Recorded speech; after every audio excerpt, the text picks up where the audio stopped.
안녕하십니까, 무짜입니다. 2026년 7월 11일 아침까지 확인한 세상 돌아가는 얘기입니다. 그럼 뉴스 보시죠.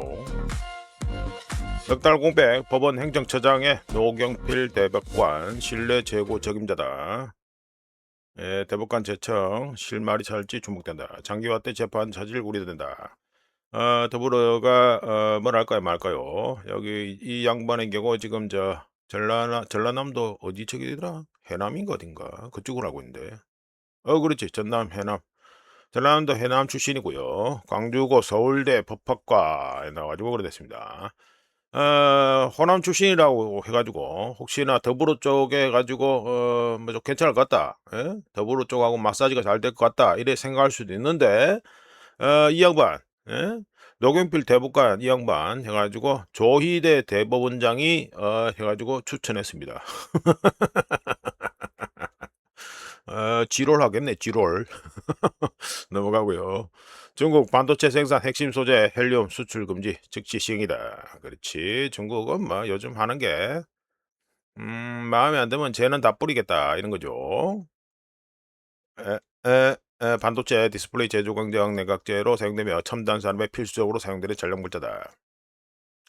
근데 요거 관련해서 웃자가 지금 이란전 터진 후에 이거 헬륨 얘기를 꽤 했습니다. 꽤 했고요. 대표적으로 4월 10일 뉴스 모험에서도 헬륨 얘기를 했고 5월 달에도 했고 3월 달에도 했고 하여간 이란전 터지고 계속 여러 차례 얘기를 했는데 그냥 간단하게 우리가 코멘트해 보면 헬륨의 경우에는 천연가스 추출 과정에서 얻어지는 부산물이고요. 그리고 EUV 리소그래피 장비를 통해서 칩을 갖다가 에칭하는, 그러니까 잘라내는 레이저를 냉각하는데 이 헬륨이 필요합니다. 그러니까 우리나라한테 중요하다 이거죠. 그런데 여기 생산량 보시면 아시겠지만 2025년 기준입니다만 카타르 물량은 지금 아주 완전히 앵꼬가 난 상태고 미국하고 카타르가 다 해먹는 판입니다. 그 다음 러시아 있고 알제리 있고. 그러니까 어디가 어디입니까 이게 전부 다. 여기가 전부 다 천연가스가 많이 나는 국가들이죠. 예, 그러니까 천연가스 추출 과정에서 얻어지는 게 바로 헬륨이기 때문에 천연가스 생산이 많은 국가들에서 이 헬륨 생산량이 많을 수밖에 없습니다. 그러니까 중국의 헬륨 수출 금지라는데 임팩트는 미국이 수출 금지하는 것보다는 엄청 못하다 이렇게 생각하시면 됩니다. 참고로 해가지고 미국은 중국이 EUV 리스토그래픽 장비를 독자 개발하는 걸 원치 않아서 어떻게 했습니까? 네덜란드 ASML을 갖다가 압박해서 중국에 해당 장비 리스토그래픽 장비를 판매를 못하게 만들었죠. 하여간에 삼성, SK하이닉스 그리고 대만 TSMC 등 이들은 EUV 리소그래피 장비를 사용하고 있습니다. 그런 가운데 카타르는 라스, 라판, LNG 단지가 이란 공격에 부사져 가지고 지금 생산량이 기대 난망인 수준이고 미국이 뭐 사실상 다 해묵 앉았다라고 보시면 됩니다. 자, 넘어가고요.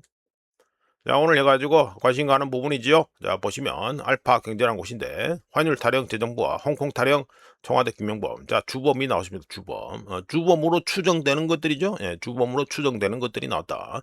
금융위 누르고 금감원이 아니고 금융위 누르고 레버리지 ETF 만들었다. 누가? 환율 타령하는 재정부하고 홍콩 타령하는 청와대 김명범이가. 자, 아주 재밌습니다. 자, 한번 읽어보시죠. 예, 알파경제 기자 두 명이서 해가지고 코스피와 코스닥을 연쇄 붕괴시키면서 한국 주식시장을 갖다가 사실상 투기판으로 시원하게 말하네. 투기판으로 전락시킨 삼성전자, SK하이닉스 단일 정보 레버리지 ETF 사태 이러면서 거대한 시한폭탄이 자본시장에 투하된 배경에는 환율 방어라는 명분에 매몰된 재정경제부, 재경부와 관료주의와 청와대 어디죠 이거 맨날 똥 뿌리는 거. 도대체 이 인간은 국가를 위하는 건지 모르겠어요. 대장동 집단이라서 그런가. 김용범 정책시장의 무지한 하면 무지한 하면 그래서 일관되게 처음부터 반대했던, 당연히 이거는 반대하지. 이거는 정상이에요. 금융위가 하는 게 정상이라니까. 이게. 우리가 계속 얘기했잖아요.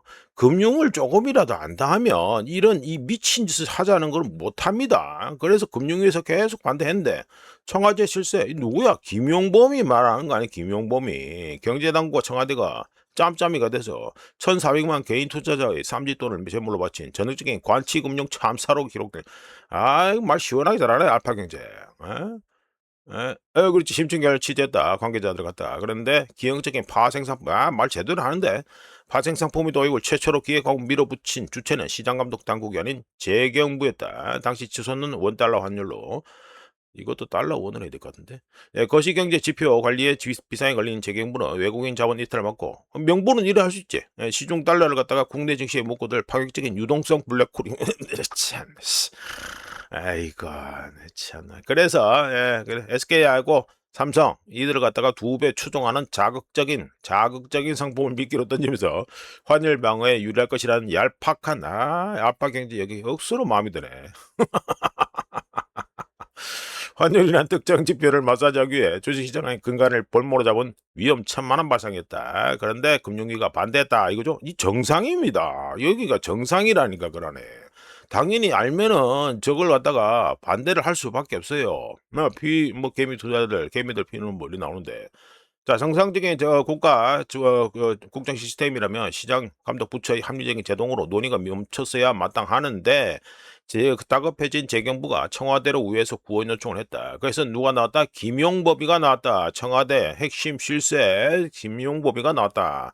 복수의 당국 관계자 증언을 종합하면 재경부와 뜻을 맞춘 김용범이는 금융위 수뇌부를 직접 호출해서 ETF 상장을 노골적으로 압박했다. 그래서 관계자는 김용범이가 금융위 쪽에 지금 홍콩 증시에도 비슷한 단일 종목, 참 미치겠다 진짜. 이 말하는 꼬라지 말아요.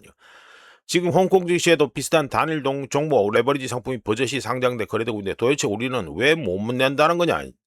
환장하겠다 진짜. 참나. 우리가 우자가 이거 다 말할 그것도 아니고 뭐 청와대 정치시장에 서슬퍼런 하명이 떨어지자 뻔한 얘기고요. 네, 결과는 금융위 경고에서 한치도 건너없이 차오게다. 허접한 우자도 계속 얘기했습니다. 레버리지 하는 거 아니다. 이거 계속 얘기했었어요.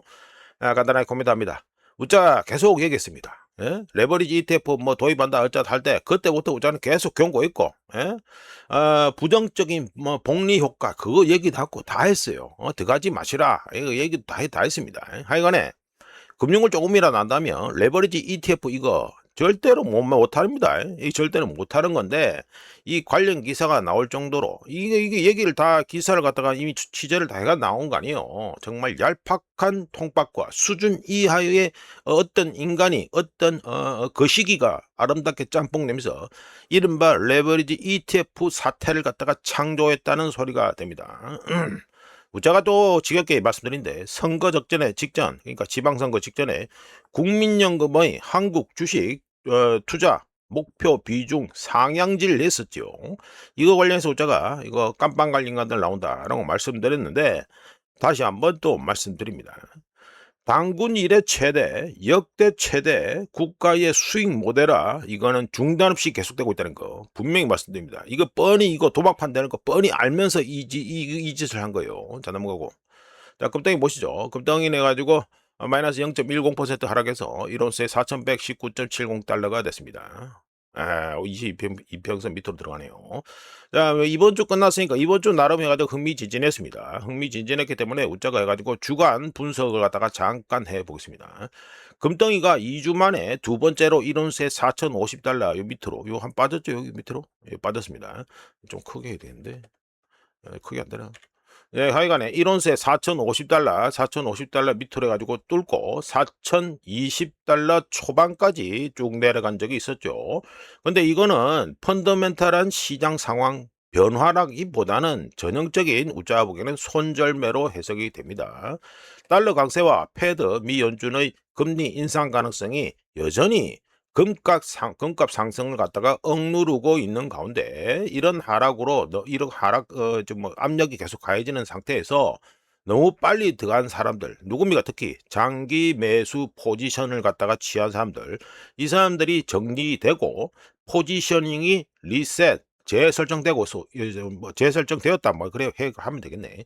재설정되었고 또 다른 즉각적인 강제 청산 사태 발생 위험이 요번에 다시 한번 찌른 거 1온스에 4,020달러까지 찌른 거 이거 덕분에 그 청산 사태 추가로 벌어질 거 이게 위험이 오히려 줄었을 가능성이 높습니다. 압력을 갖다가 그러니까 청산 압력이 있는데 이걸 갖다 줄였다 이렇게 평가할 수 있죠. 이런 가운데 가지고 펀더멘탈한 요인은 여전히 변하지 않았습니다. 우자가 말씀드렸죠. 개인 투자자들은 못 믿더라도 중앙은행이 사는 거는 무조건 봐야 된다. 중앙은행들의 경우 어떻습니까? 여전히 금을 매수하고 있고요. 준비금 또는 외환 보유고 이것도 일본식 표현인데 하여간 준비금 또는 외환 보유고 다변화 전략은 여전히 유효하고 금의 전략적 매수세는 시장 변동성에도 불구하고 여전히 굳건하게 자리 잡고 있다. 이렇게 우자격적으로 평가해 봅니다. 자, 넘어가고요.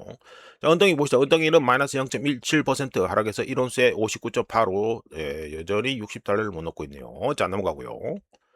자, 서부 텍사스에 올려놓고 해가지고 기름값 차례로 말씀드립니다. 브렌트유의 경우 마이너스 0.34% 하락해서 1배럴에 76.04달러가 됐고요. 서부 텍사스에는 마이너스 0.85% 하락해서 1배럴에 71.46달러가 됐습니다. 이거 우자가 채널을 갖다 끄은 거 그거로 치면 아직 상단에 터치가 안 된 겁니다. 그리고 하여튼간에 5만 9월물은 0.33% 하락해서 1배럴에 69.34달러가 됐습니다. 이것도 이번 주 마무리 됐으니까 잠깐 해가지고 우자가 또 주간 분석이라는 그렇고 하여튼 코멘트를 해보겠습니다. 유가 움직임을 통해서 양측 모두 긴장 고조를 원하지 않는다는 것을 알 수 있고요. 덕분에 휴전 아닌 휴전, 우자 기준에서는 이미 휴전이 아니었는데 하여간에 휴전이라 하니까 휴전이 예상보다 더 견고하게 나름 견고하게 유지될 수 있다고 예상할 수 있습니다. 자, 넘어가고요. 그 다음에 미국 달러죠. 미국 달러 인덱스 보시면 0.05% 살짝 해가지고 올라가서 100.965가 됐습니다. 이야, 이거 20평선 계속해서 타고 가네. 하여간 잘 만들죠. 라인 참 잘 만듭니다. 이 친구들. 하여간에 조금 찔끔 현상 유지 어느 정도 했다. 이렇게 보시면 되겠습니다. 자, 이런 가운데 가지고 오늘은 원화가 아니고 엔화부터 말씀드리죠. 엔화 얘기를 좀 해야 됩니다. 자, 엔화의 경우 먼저 0.43% 좋아져서 1달러에 161.685엔이 됐습니다. 어제 미국 시간으로 7월 10일에 미국 달러는 대부분의 통화 대비 약세를 보였고요. 어제 가지고 대부분의 통화에서 약세를 보였고 관심 가는 부분은 엔화의 반등이죠. 값이 좋아졌으니까 반등인데 일본 정부의 실질적인 개입 때문이 아니라 외환시장에 직접 도시락 까는 게 아니라 일본 재무상이 일본 연기금의 일본 국내 자산 투자 확대를 촉구했기 때문에 이렇게 해가지고 차트가 좋아진 거로 나왔습니다. 달러 인덱스 차트하고 똑같이 거의 비슷하게 나온 거예요, 이게. 참고로 사상 최대 경상수지 흑자를 갖다가 며칠 전에 가지고 발표했죠. 그리고 일본 재무성에서 발표한 주간 데이터에서 일본 투자자들이 7월 첫째 주에도 해외 주식 및 채권을 매도한 것으로 나왔습니다. 그럼에도 불구하고 엔화는 큰 움직임을 보이지 않았고요. 하지만 일본 PPI 생산자 물가지수 좀 이따 말씀드리겠습니다만 일본 PPI가 견조하게 상승세로 나오고 카타야마 재무상의 연기금 투자 확대 촉구에 힘입어 엔화는 반등해서 달러 엔 환율은 1달러에 162.30 바닥 여기 있죠. 161.30이구나. 162.30까지 하락하면서 그러니까 이게 162.30을 갖다 뚫고 내려왔다 이거죠. 요거 뚫고 내려와서 주간 최저가 얼마냐면 161.20이었습니다. 이거는 이 차트는 뭐라 해야 되나 제대로 가지고 반영이 안 돼요. 분단위 이런 거는 반영이 잘 안 되니까 이렇게 되는데 최저는 얼마가 찍었다? 161.20엔까지 내려왔었습니다. 관련해서 니케이 지수는 1.2% 상승하고 10년 만기 일본 국채 수익률이 어제 2주 만에 처음으로 하락, 그러니까 수익률이 떨어졌다 이거죠. 특히 13베이시스 포인트가 하락했는데 이거는 올해 들어서 가장 큰 하루 하락폭이었습니다. 데일리 하락폭이었습니다. 자, 이런 가운데 3개월 만기 일본 국채 옥션도 어제 있었는데 지난 세션 때 0.9133%에서 0.9393%로 상승했습니다. 그러니까 좀 안 팔렸다 이게 되겠죠. 그리고 일본의 PPI 또 생산자 물가지수 발표됐으니까 말씀드리보면 일본의 PPI는 YOY 5월에 그러니까 작년 동월 대비해서 올해 6.6%, 이것도 원래는 6.3%로 나왔는데 6.6%로 상향 조정됐습니다. 하여간에 일본 PPI는 올해 6.6%에서 6월에 7.1%로 상승했습니다. YOY 기준에서. 그래서 해가지고 여기 2023년 3월 이후 가장 높다, 가장 높은 상태를 유지했다 이게 되고, MOM 전월 대비라면 올해 1.1%인데 6월에 0.4%로 하락했습니다. 4개월 연속 상승에다가 2023년 3월 이후 현재 일본의 생산자 물가지수는 최고치를 찍고 있다 이게 되겠습니다. 한편 반도체 및 AI 열풍으로 인해 일본의 공작기계 수주, 이거는 YOY 해서 작년 동기간 동월 대비해서 4월에 41.5%, 5월에 37.5%, 6월에 52.8%로 계속해서 장사가 억수 잘 되고 있다 이게 되겠죠. 그 다음 넘어가고요. 자, 원화는 보시죠. 원화는 0.48%, 뭐 일본 엔화하고 비슷합니다. 근데 차트가 일본 엔화 차트하고 달라요. 자, 일본 엔화 차트가 이게 달러 인덱스 차트입니다. 근데 우리나라 원화 차트는 이상하죠. 갑자기 급락함 나오고 이 쇼가 나고 자빠졌죠. 하여간 이래가지고 새벽에 작업해가지고 1달러에 1499.37원이 됐습니다. 우리나라도 어제 해가지고 50년 만기, 이거 문재인이 때부터 팔기 시작했죠. 문재인 때부터인가? 공주 때부터인가 문재인이 붙었던가, 좀 약간 헷갈린데, 하여간에 일본도 안 파는 50년 만기 국채를 갖다 우리나라 팔고 있습니다. 50년 만기 국채 옥션이 어제 있었는데 지난 세션 때 4.250%인데 어제 경매 끝나고 4. 345%를 가지고 이거 많이 올랐네요. 예, 많이 올랐습니다. 자, 이런 가운데 오늘은 또 하나 추가합니다. 위안화도 좀 얘기를 해야 됩니다. 달러 위안화 환율은 수요일, 이번 주 수요일에 1달러에 6.81 위안까지 하락하고, 목요일 그 다음 날은 6.7935 위안까지 요 근처 부근에서 거래되었으며, 어제 7월 10일에는 2주 반 만에, 그러니까 뭐 2주 반이면 며칠이냐, 대략 한 20일 되겠네. 20일 만에 최고 수준이, 그러니까 워낙 위안화 값이 좋다 이거죠. 최고 수준인 1달러에 6.7785 위안까지 좋아졌는데, 우짜가 오늘 새벽에 가지고 캡처한 거, 6시 57분에 아침에 캡처한 거 기준으로 해서는 또 더 떨어져서 6.77733 위안까지 더 좋아졌습니다. 예, 더 좋았습니다. 이게 됩니다.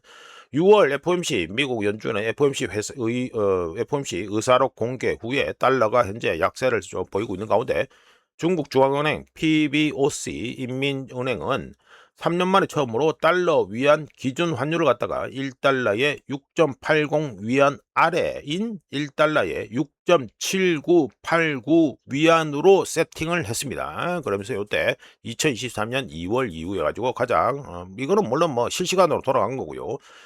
중국 중앙은행의 기준이 되는 달러 위안 기준 환율은 3년 만에 1달러에 6.7989 위안이 됐다 이렇게 말씀드립니다. 자, 넘어가고요. 오늘 SK 하이닉스 ADR 해가지고 뭐 했으니까 뭐 잠깐 소개를 하죠. SK 하이닉이 나스닥에 공식 상장되어서, 그러니까 우리 시간으로 뭐 어제 오후 뭐 이리 되는데, 공식 상장돼서 개장과 동시에 14% 급등해 시가총액 1조 달러를 돌파했습니다.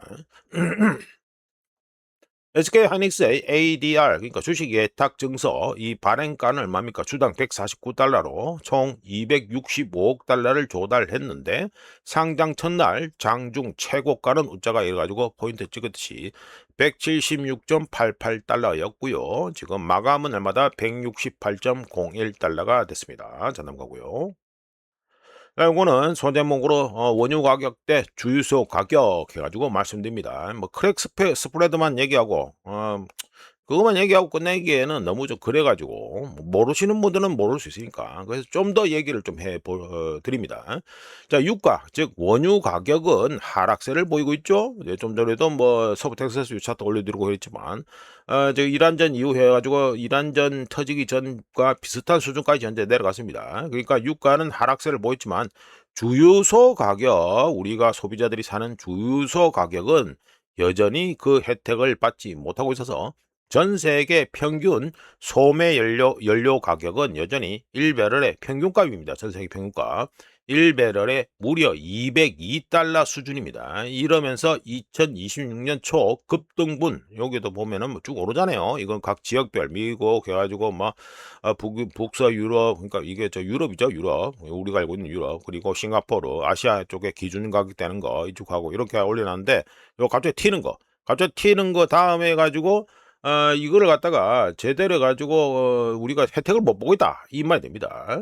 그래가지고 전 세계 평균 소매 연료 가격이 여전히 1배럴에 202달러 수준으로 2026년 초 급등분 중 소매 연료 가격의 경우 마이너스 45%, 즉 급등분에서 45%만 절반 조금 안 되게 반납이 된 상태고, 그에 반해서 유가, 특히 브렌트유는 어떻습니까? 상승분 중 70%를 반납했습니다. 덕분에 28일 이평선 기준, 평균선 기준으로 해서 글로벌 소매 연료 가격과 브렌트유 가격 격차는 역대 최대인 1달러에 128달러에 달하고 있습니다. 무려 128달러입니다. 원유 가격 하락이 언뜻 보기에는 덜 위협적인 상황으로 사람들이 인식하게 만들고 있죠. 이런 데만해서 여전히 높은 가격을 유지하고 있는 정제유 시장, 뭡니까? 디젤, 휘발유, 그리고 항공유 이런 거 말한 거죠. 정제유 시장은 이란전에 따른 영향을 고스란히 아직도 감당하고 있는데, 이런 가격 차이가 나는 원인은 여러 가지가 있습니다. 당연히 세상 일이 하나만 있습니까? 여러 가지가 있죠. 우리가 기름기 잘잘 흐르는 말로 말씀드리면, 비정상적으로 높은 도매 정제유 마진과 매우 경직된 소매 마진이 복합적으로 작용한 결과다라고 말할 수 있는데, 너무 기름기 잘잘 흐르니까 풀어서 말씀드리면, 원유 가격은 낮아졌을지 모르지만 정제 과정을 거치고, 그리고 또 운송을 해야 되죠. 운송비 들죠. 운송을 해야 되고, 그리고 또 뭐가 붙습니까? 세금이 붙고, 그 다음 또 거기 또 뭐가 붙습니까? 정제 마진, 정유 공장들의 그 마진이 붙어야 됐잖아요. 그렇게 이렇게 아주 최소 정제 과정 거쳐야 되지요. 운송비 붙지요. 세금 붙지요. 그리고 정제하는 회사들 해가지고 마진까지 붙죠. 이런 후에 최종 소비자에게 도달될 때는 여전히 높은 가격을 우리 소비자들이 지불하고 있다는 소리가 됩니다. 따라서 단순히 브렌트유 가격 추세만 봐서는 설명이 안 되고요. 특히 도매 마진이 높은 수준을 유지하는 이유는 정제 산업의 기본 여건, 기존 여건이라 되나? 기본 여건이라 합시다. 정제 산업의 기본 여건, 환경 자체가 매우 경직되어 있기 때문입니다. 어떻게? 가동률은 높고, 그런데 제품 재고는 각종 정제 제품 재고 이거는 낮고, 그리고 시스템 자체에 여유 자금이 거의 없기 때문입니다. 그런 까닭에 우자가 대표적으로 3-to-1 크랙 스프레드 해가지고 이 차트를 갖다 보여드렸는데, 그저께 보여드리죠. 이 크랙 스프레드, 3-to-1 크랙 스프레드를 통해서 우한폐렴 이전까지, 그러니까 우한폐렴 이전은 어디입니까? 여기 우한폐렴 여기잖아요. 여기 2019년. 우한폐렴 이전처럼 공급 과잉이 결국에는 마진에 부담을 주던 시절과는 다른 양상을 현재 보이고 있다. 이게 됩니다. 이게. 물론 모든 운전자가 이미 잘 알고 있는 부분도 있는데, 주유소 가격은 오를 때는 빠르게 오르고 내릴 때는 느리게 내립니다. 다르게 말씀드리면 소매 가격 전달 자체가 비대칭적이라는 거죠. 참고로 에너지 비용이 오르면 기업들은 가격을 빠르게 올리고, 에너지 비용이 내리면 마진 보호 핑계를 대기 시작하면서부터 해서 오만 핑계를 다 대면서 가격을 느리게 내리기 위해서 최선을 다합니다. 기업들은. 여기에 소매 재고가 부족하면 가격 인하를 강요할 압력 자체가 줄어들기 때문에 상황은 더 악화되고요. 덕분에 소비자들은 뉴스 보도를 통해서 원유 가격 하락이라는 이 헤드라인 뉴스를 듣지만, 주유소에 가서는 어떻게 됩니까? 체감이 안 되지요. 체감이 안 됩니다. 여전히 기름값 비싸니까. 여기서 발생하는 지연 효과 때문에 인플레이션 심리가 유지됩니다. 결론은 뭐냐면, 브렌트유 같은 업스트림 쪽 상황이 나아졌다고 하더라도 주유소, 그러니까 실제로 보면 이거 다운스트림인데, 이거 쭉 다 하나하나 다 묶어서 그냥 다운스트림 얘기합시다. 다운스트림 쪽, 소비자가 이제 실제로 사는 쪽까지 해가지고 이거 상황은 여전히 문제여서 높은 연료 소매 가격은 가게들의 현금 흐름을 계속 압박하고, 디스인플레이션을 복잡하게 만들며 중앙은행들이 계속해서 인플레이션과의 전쟁에 매진하도록 강요합니다. 유가, 원유 가격이 큰 불이 났던 거에서 서서히 연소되는 단계로 바뀌었을지는 모르지만 소비자들에겐 여전히 인플레이션이 가중되고 있다. 이 소리가 되겠죠. 자, 넘어가고요. 자, 트럼프 휴전 종료. 이거 이래. 휴전 정보 통보에 이란이 항복했다. 강대강 대치. 예, 이렇게 합니다. 뭐 이거만 뭐 보고 넘어가고요. 웃자가 이 트럼프 떴다는 걸 못해서 넘어가고. 자, 대단한 이란의 모스키토 플리트, 모기 함대, 그러니까 뭡니까 쾌속장 같은 걸 통해서 RPG 쏘고 이런 거, 총 쏘고 이런 거죠. 예, 이거 특기로 하는 친구들, 떼거지는 몰라다니는 친구들. 자, 재개된 쌈박질에도 불구하고 우자가 말씀드린 거는 이제 이란전 132일차 요약으로 말씀드린 겁니다. 재개된 쌈질에도 불구하고 이란의 대응은요, 우자가 보기에는 마치 종이 호랑이를 갖다가 연상케 합니다. 말만 좀 많이 시끄럽다. 그래서 미국이 더 강한 대응을 하도록 이란의 이 종이 호랑이를 연상케 하는 행동이 유발하고 있습니다. 미국을 유발하고 있다. 탄도미사일하고 드론 그리고 이 물은 모스키토 플리트 이런 거로는요 평시 전략이 아닙니다. 이런 거는 미사일 쏘고 드론 쏘고 그다음 얘들 돌아가면서 총질하고 이런 거는요 평시 전략이 아닙니다. 그리고 평시 상황에서의 억지력 유지도 안 되고요. 이런 친구들은 평시에서는 이런 친구들이 돌아다니는 게 아닙니다. 이거는 분명히 아셔야 돼요. 제가 말씀드렸잖아요. 이란 팬들 싫어할지 모르겠지만 이런 빙신짓을 하니까 지금 이란이 지금 말려가지고 지금 계속해서 어정쩡하게 돼가 있는 겁니다. 하여간에 뭐 탄도미사일과 드론 그리고 모스키토 플리트로는 평시 전략과 억지력 유지가 불가능하단 걸 이란도 이제는 알아야 됩니다. 근데 죽은 하메네이 이후에 우짜가 보기에는 이란에 지금 대가리가 안 돌아가요. 이란 쪽에 대가리가 정 안 들어간다. 이렇게 평가하면서 뭐 이란 팬들 싫어하든 말든 간에 우짜는 하고 싶은 얘기 합니다. 그러고 우짜는 항상 객관적으로 얘기하려고 노력하니까. 한국 시간으로 뭐 우짜가 이란 만세하고 이란 우리 팀 해가지고 만만세하고 이란 일방적으로 응원하고 그러면은 조회수 늘고 이란 팬들 올지는 모르지. 그러면 뭐합니까? 그 짓 해가지고 그거 조회수 올리고 그래야 뭐예요. 우짜는 그래도 나중에 혹시라도 욕먹거나 우짜가 떳떳하지 못한 거 안 하려고 객관적으로 노력하는 겁니다. 하여간에 똑같이 다시 이란전 요약해보면 한국 시간으로 오늘 새벽 2시에 이스라엘 전투기들이 이란 방향으로 비행 중이라는 리포트가 있었고요. 그에 앞서서입니다. 이란 남서부 로레스탄 주에 위치한 폴도크 타르 정유 및 석유 화학시설에서 대형 화재가 발생했습니다.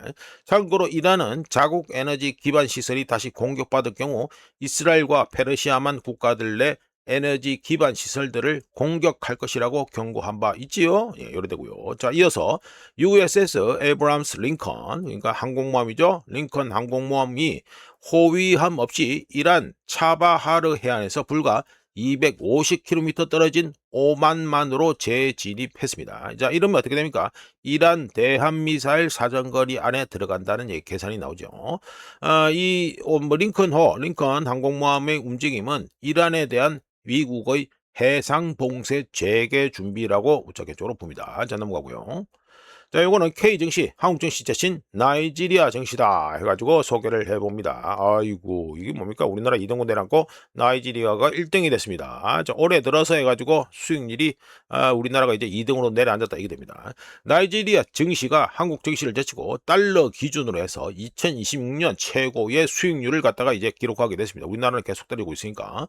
블룸버그가 추적하는 전 세계 92개 증시 데이터에서 나이지리아 벤치마크 지수는 YTD, year to date, 그러니까 1월 1일부터 이 해당 데이터, 7월 9일이죠? 7월 9일까지 해가지고 데이터 뽑은 거, 여기로 기준으로 했을 때 66.7%, 그러니까 68%라 칩시다. 66.7% 상승해서 코스피의 65.9% 상승률을 갖다가 앞질렀습니다. 현재 우리나라는 계속해서 떨어지고 있는 중이라는 거, 중요한 차이가 있습니다. 코스피가 6월 19일 고점 찍은 후에 마이너스 22% 하락하면서 기술적 약세장에 진입한 가운데 이 나온 결과가 나이지리아 1등 등극인데 한국 원화 역시 어떻습니까? 올해 들어서 YTD, year to date 해가지고 마이너스 5%까지, 마이너스 5% 가까이 떡락, 원화 가치가 떡락하면서 아시아에서 네 번째로 부진한 통화가 되었습니다. 반대로 나이지리아 증시는 경제 개혁, 유가 상승, 외환 공급 개선에 힘입어 상승세를 보이고 있으며 나이지리아 돈이 어떤 이름이죠? 나이라화죠. 나이라화 역시 올해 1월 이후에 가지고 가치가 4% 상승했습니다. 우리나라 원화는 똥값 되는데 나이지리아 돈값은 오히려 좋아졌다 이 소리 되죠.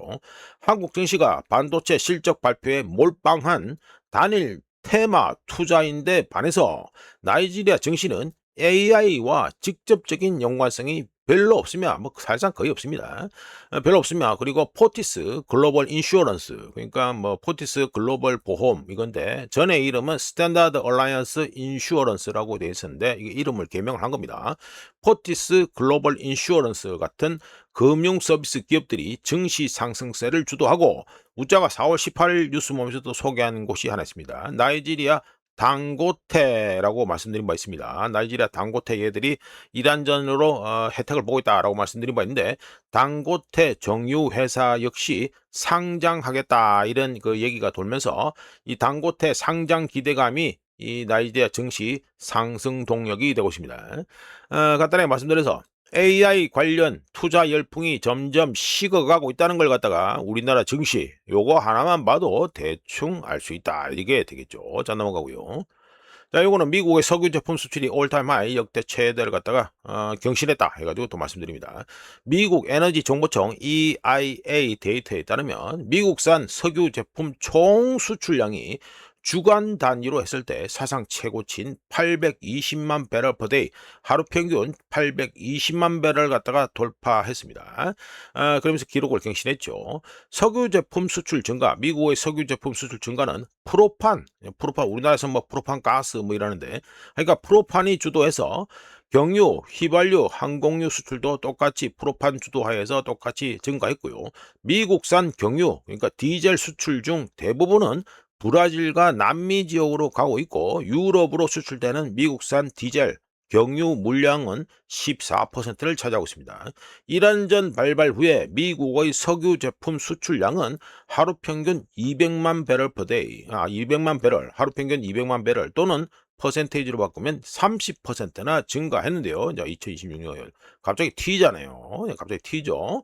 200만 배럴, 하루 평균 200만 배럴이나 증가했는데 호르무즈 해협이 사실상 폐쇄되면서 아시아와 유럽 정유 업체들이 중동산 원유를 제대로 공급받지 못하게 되자 호주처럼 평소에는 미국산 제품을 사지 않았던 이 호주는 또 누구 물건 많이 샀습니까? 원래 중국 물건 많이 샀습니다. 중국 디젤 이런 거 많이 샀는데 이런 호주마저 미국산 석유 제품을 수입하고 있습니다. 한편 미국의 휘발유 소매 가격은 1갤런에 4.50달러를 넘어서 2022년 이후 최고치를 경신했고요. 디젤 가격 역시 1갤런에 5.67달러까지 치솟고 있습니다. 이런 가운데 미국의 휘발유 재고는 우짜가 한 이틀 전인가 말씀드린 것 같은데 휘발유 재고는 동기간 10년 평균치를 갖다가 훨씬 밑돌고 있습니다. EIA 데이터 나온 거 가지고 우짜가 업데이트 해드리는데 이게 수요일 날 말씀드린지 뭐 기억이 좀 가물가물한데 하여튼 엊그제 정도에 말씀드린 걸 알고 있습니다. 즉 미국이 전 세계에 석유 제품을 수출하는 동안 미국 소비자들은 고통받고 있다. 뭐 이렇게 말씀드릴 수 있겠대요. 자 넘어가고요. 자 이거는 AI 부채 붐이 이제 막바지냐 해가지고 말씀드립니다. 2006년 이후 2006년 여기 시작이 2006년입니다. 2006년 이후 하이 그레이드 여기죠. US 하이 그레이드 테크 그러니까 하이 그레이드 기술 쪽 기업 채권 발행량이 허연 겁니다. 요거 하이 그레이드 기술 기업 채권 발행량이 2000% 퍼센테이지 체인지 돼 있죠. 2000% 이상 대폭발하면서 2006년 이후 같은 기간 400% 증가한 뭡니까? 하이그레이드 인덱스라고 있죠. 하이그레이드 인덱스 요거. 하이그레이드 인덱스 채권 지수가 이게 400% 증가했는데 이거 대비해서 2000% 이상 대폭발하면서 이 하이그레이드 채권 지수를 갖다가 완전히 억수로 해가지고 앞질렀습니다. 과거에는 대규모 인수 합병에만 쓰이던 전보 채권이라고 있습니다. 전보 채권. 전보 채권이라고 있는데 전보 채권 거래가 이제는 AI 인프라 투자 자금 조달의 주요 수단이 되었고요. 아마존, 알파벳, 엔비디아, 메타, 오라클, 스페이스X 이거 우자가 이번 주 들어서 계속 말씀드리는 이 회사들 이름인데 이들은 2026년 올해 현재까지 해가지고 YTD죠. 총 1,820억 달러에 달하는 투자 등급 채권을 발행했는데 이는 2026년 같은 기간 즉 2025년 같은 기간 뭡니까? 2025년 상반기가 되겠죠. 그러니까 올해 우리 지금 말씀드린 거 아마존, 알파벳, 엔비디아, 메타, 오라클, 스페이스 해가지고 1,820억 달러 투자 등급 채권 발행은 올해 해가지고 전반기 그 기준이니까 작년 전반기 해가지고 얼마나 또 발행했다? 130억 달러 발행했는데 이거 대비해서 올해 전반기에는 무려 13배. 우자가 제가 어제 말씀드렸죠. 1300% 해가지고 뭐 이렇게 말씀드렸잖아요. 이거나 많은 금액입니다. 물론 수요에서는 채권 발행하면 누가 어느 놈이 사줘야 될 거 아닙니까? 수요에서는 이미 균열을 보이고 있어서 아마존의 최신 250억 달러짜리 채권 발행 이거 우자가 어제 말씀드렸습니다. 여기에서는 주문량이 1.6배입니다. 발행량의 1.6배가 들어오면서 3월에 어떻게 됐다? 3월에는 370억 달러짜리 채권 발행할 때 3.4배였는데 이거보다 많이 줄었고요. 거의 반동가리 이상 나버리고 올해 2026년 미국의 하이그레이드 기업 채권 거래 평균 주문량이 해가지고 발행하는 거 대비해서 주문하는 게 4배인데 이거에도 훨씬 못 미치는 1.6배밖에 안 됐습니다. 이런 가운데 JP모건은 2030년까지 AI 인프라 투자액이 5조 5천억 말이 쉬워서 5조 5천억이지 우짜가 뭐 이거 못할 것 같은데 하여간에 5조 5천억 2030년까지 AI 인프라 투자액 5천이란다 5조 5천억에 달할 것으로 추산했는데 JP모건에서 그 중에서 2조 1천억 달러는 하이그레이드 채권 발행을 통해서 조달되는 데이터 센터 건설 자금으로 예상했습니다. JP모건에서 마무리해보면 투자자들은 기술 분야, 테크 분야의 채권 물량이 시장의 한계에 도달한 것이 아닌가 하는 피로감을 현재 느끼고 있으며 AI 관련 부채를 갖다 미친 듯이 해가지고 늘리는 거 이것도 이제 슬슬 이제 우자가 보기에는 막바지에 접어들고 있다는 조짐이 우자 기준에선 포착이 되고 있다. 이렇게 말씀드릴 수 있겠습니다. 자 이렇게 해서 2026년 7월 11일 아침까지 확인한 세상 돌아가는 얘기입니다. 구독, 좋아요 그리고 회원가입 감사합니다. 하루 쉬고 다음 주 월요일에 찾아뵙겠습니다.